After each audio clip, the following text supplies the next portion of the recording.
Welcome to Within the Frame, where we bring the most pressing issues across the globe into focus. I'm Kim Mok-yeon. Amid growing global uncertainty, diplomacy is taking on new urgency. French President Emmanuel Macron is in Seoul for a state visit marking the 140th anniversary of diplomatic ties between Korea and France. And during their summit, the two leaders agreed to upgrade bilateral ties to what they called a global strategic partnership. The meeting also comes at a time of rising tensions in the Middle East, with concerns over energy security and shipping routes such as the Strait of Hormuz. Against that backdrop, the two countries say they will expand cooperation on security, advanced industries, and cultural exchange as well. So to discuss what this latest summit means for Korea-France relations and for the broader international landscape, we are joined in the studio by Christophe Gaudin, Professor of Political Science at Kookmin University. Big welcome, Professor. Thanks for having me. Good evening. And also joining us online is Mason Rishi, Professor of International Politics at Kookmin University of Foreign Studies. Good to see you, Professor. Good evening. Thank you for having me.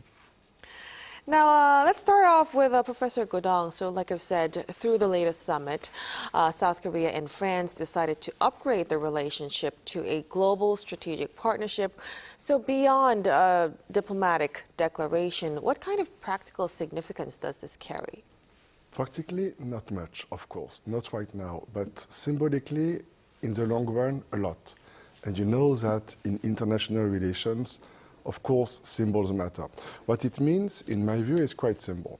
France and Korea used to rely on the US for global security, and as we all know, the US is not the reliable ally that they used to be, even until very recently.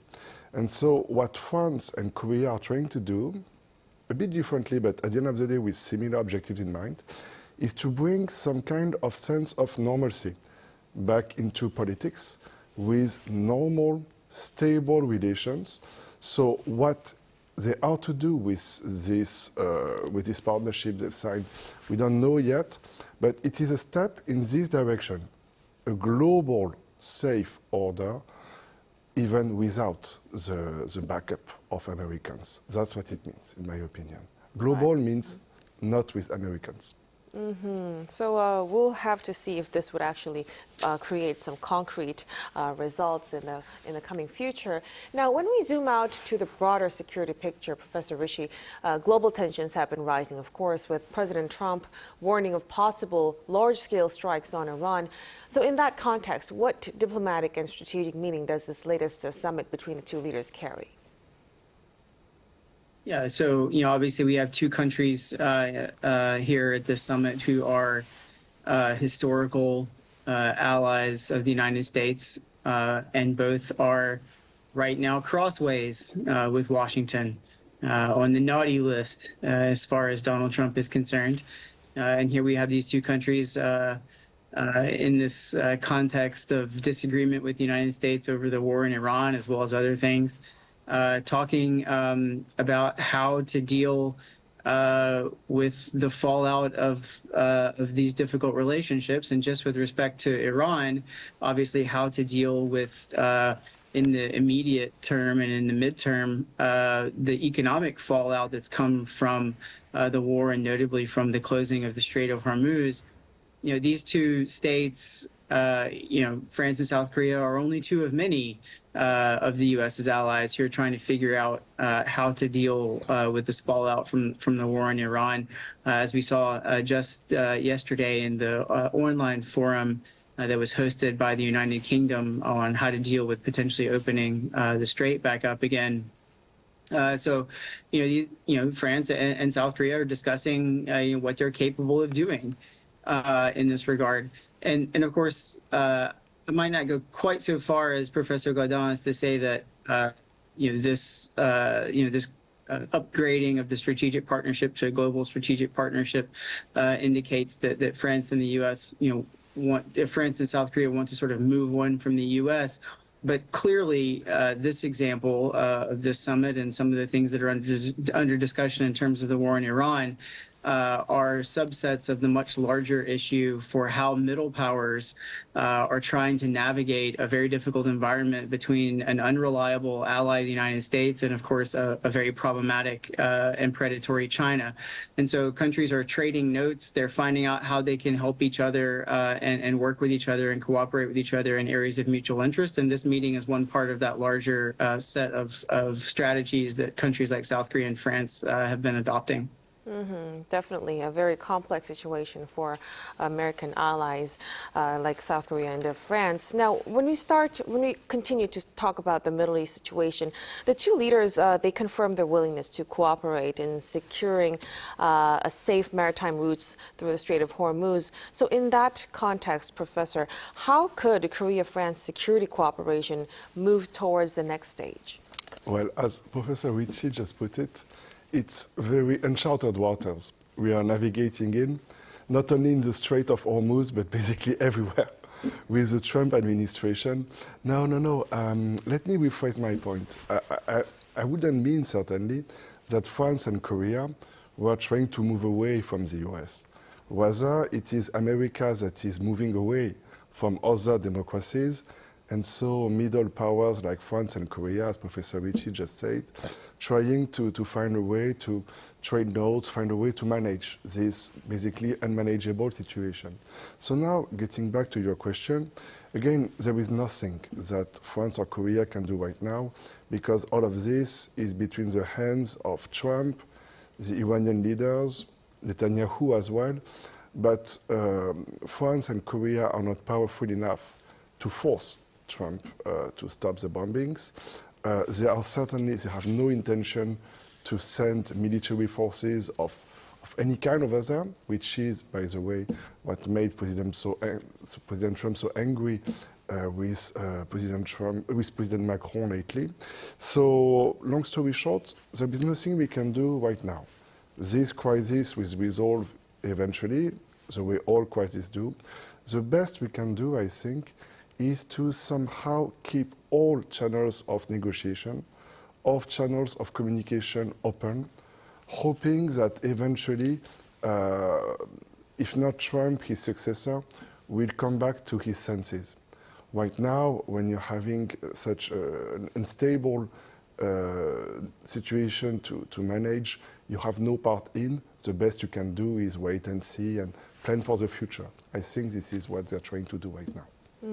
So what we can just do right now is a wait-and-see approach. Now, when we stay with that, France has tended to prioritize stability management and freedom of navigation in the Middle East rather than direct military intervention. Professor Ritchie, what implications might that approach hold for South Korea's security strategy, which is centered on the ROK-US alliance? So, just to answer that in the context directly of the Strait, France, like Korea, wants to see the Strait opened and has zero desire to do so by force, and quite possibly doesn't have the capability by force either. And the same thing goes for South Korea. Nonetheless, the U.S. may end up essentially obliging them to find some very creative solutions to that end. Hopefully without force. If this conflict doesn't end with a negotiated solution that opens up the Strait, by Iran. Putting it in that larger context, therefore, what South Korea gets out of this is in terms of a lesson for the U.S.-South Korea alliance. The U.S. has, again, and here I think I'm largely with Professor Gaudin here.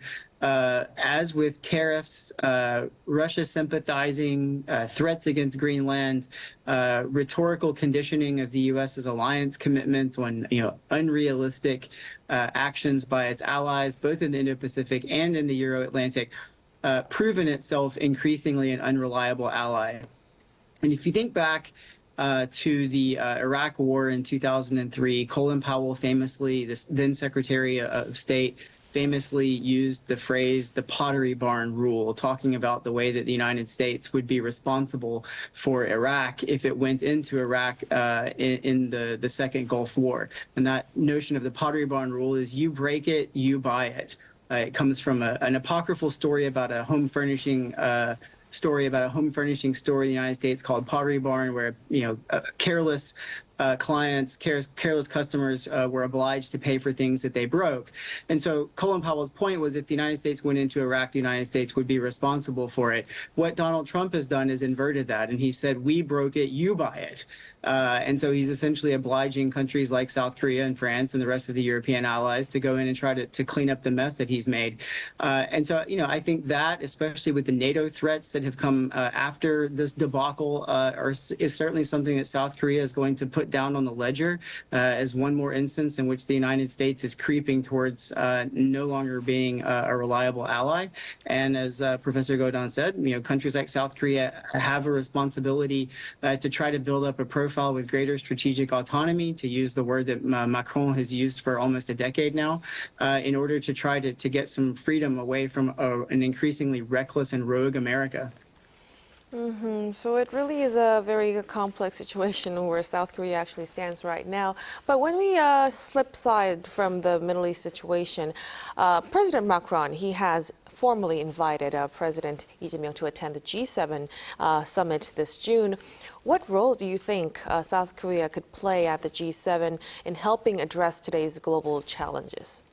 I think actually a strong one, because the G7 is not simply a summit between powerful leaders of powerful countries. It is also a summit of democratic powers, which is why China has never been invited whatsoever. And so what is happening now in this G7 is that first, so the US, as we've established, is not the reliable ally that they used to be, but also many of these G7 governments are weaker than they look. Macron has no majority at home. The Meloni administration is moving closer and closer to both Trump and China. So this G7 is relying on much shakier foundations than it used to. So what I think Macron is trying to do now is to bring a new partner. Plus, it will make sense, because in terms of GDP, actually, Korea could be there. Korea, in terms of GDP, is more or less at the same level as Italy or Canada. So there is no reason to invite them, as Japan is already there. And it will be also a way to strengthen links, because if you remember, in Asia, there are only 3 major countries that you could call democratic by Western standards, which are Japan, Korea, South Korea, of course, and Taiwan. So I think this move is about making the G7 more democratic and less European-centric, which is a good thing. And it's also we don't know what is to happen in America over the next few years. It is a positive move, whatever is happening in America in the years to come. If America moves back from the Trump years, then in this case, the G7 will be more powerful. And if America wants to leave the G7, as, I don't know, for instance, Trump has repeatedly claimed he wanted to leave the NATO, for instance, then in this case, the G7 will find some narrative, some substantiation for its existence. So it's a positive move altogether. So it could be an opportunity for South Definitely. Korea. Now, when we turn over to the economic cooperation side, artificial intelligence, semiconductors, nuclear energy, and other advanced industries were the key agenda items at the summit today. Professor Rishi, what strategic significance does this cooperation in these sectors actually carry? Sure. So, I actually watched the press conference today where they outlined those things, and, most of that stuff was already telegraphed anyway. So, the presidents were just putting it out publicly. But, the first thing that they mentioned in the economic sphere is that they want to take the trade volume that they have right now, which is around $15 billion, and increase that to $20 billion by 2030. This is, of course, in some sense, a marginal move given the size of their economies and the time frame that they're talking about. But obviously, South Korea, like France, is interested in setting up some alternative trade structures again, to get away from the tariffs from the United States, but also the predatory market behavior of China. And so we've seen Europe, begin to strike deals with Mercosur and with Australia and with New Zealand, and we've seen South Korea try to grow its trade profile with other strategic partners like Brazil and like Singapore and grow out their trade relations there. So that's a part of the picture to try to get some, again, like I said, some economic strategic autonomy by perhaps moving away a little bit from some of the great power competition and the pathologies that's producing in international trade. With respect to specific industries, artificial intelligence, obviously there's an economic dimension to that, and it's becoming increasingly important. And France, like South Korea, of course, would like to have a part of that AI pie as well. It is, of course, also a military technology, and both South Korea and France have an interest in trying to do what they can to be able to integrate artificial intelligence into their military. So, there are, again, some areas for cooperation. In semiconductors, there's some potentially complementary economic relationships there, notably on the critical mineral side of things from France in some respects, and then obviously the semiconductor production on the South Korean side. So in some sense, semiconductor supply chain complementarity. I think in some respects, perhaps for me, the most interesting part of this whole story was, in terms of economic cooperation in the future, was in the civil nuclear space. Électricité Défense, EDF, is a major competitor in the global nuclear reactor export market, just like KHNP here is in Korea. And they are, in fact, traditional competitors in that space, especially in the European market, but also globally. And now they've signed some agreements that open up the potential, in fact, for civil nuclear export cooperation, perhaps in the long term, and in the short term, in fact, some nuclear material, civil nuclear material supply security coming from French companies such as Orano and Framatome to South Korea. And so there's some interesting, perhaps, dovetailing there of some nuclear energy export possibilities in the future that I think bears looking at. Mm-hmm. As our Professor Rishi has just touched upon, South Korea and France are both competitors and also partners in the nuclear sector. Professor, how might this mix of cooperation and competition shape the future of diplomacy and industrial ties between the two countries? About the nuclear industry, I cannot really tell for the moment because nothing substantial has really been announced for the moment. What I can tell you is that in the bigger picture, the French and the Korean economies are more complementary than anything. There are only two major sectors in which France and Korea are competitors. It is the nuclear and the car industry. And in the car industry, solutions have been found in the past. You know that a joint venture exists between Renault and Samsung, that it operates in Korea very successfully, while in the beginning, experts sounded anything less than optimistic in the initial stages of the project. So, so far, I haven't been able to read anything concrete about courses of actions that would be taken in a foreseeable future. But what I can tell you is that it worked for the car industry, so there is no reason why it could not for the nuclear industry. Another point is that, again, as I've already emphasized, these, I think, are the two real industries where France and Korea compete. For instance, France is very strong on the luxury market, Korea isn't. France does not really produce semiconductors, Korea does. So complementarities here look much more significant than oppositions, at least in my perspective. Mm-hmm. So we could look forward to some cooperation in the future, too. Now, let's also touch upon cultural exchange, Professor Gaudin. It has also been highlighted during the latest visit with President Macron meeting K-pop artists and figures from Korea's cultural scene as well. What role do you think could soft power play in strengthening bilateral relations? In fact, this K-pop diplomacy, as you know, has played a huge part in this Lee administration, as it used to before with the former Democratic Party president, so Moon Jae-in. So here, in France, at least, it could play well for at least two reasons. First, because Korea is immensely popular in France, everywhere, but particularly in France. Every year there is a K convention in Paris that drags tens of thousands of viewers. And I can witness it firsthand at my university with plenty of exchange students coming from France, etc. But also, the French public is always very eager for everything that is foreign and not American. And so this touch of diversity, for instance, just to give you a personal example, in France every year there is a huge charity gala with world celebrities being invited.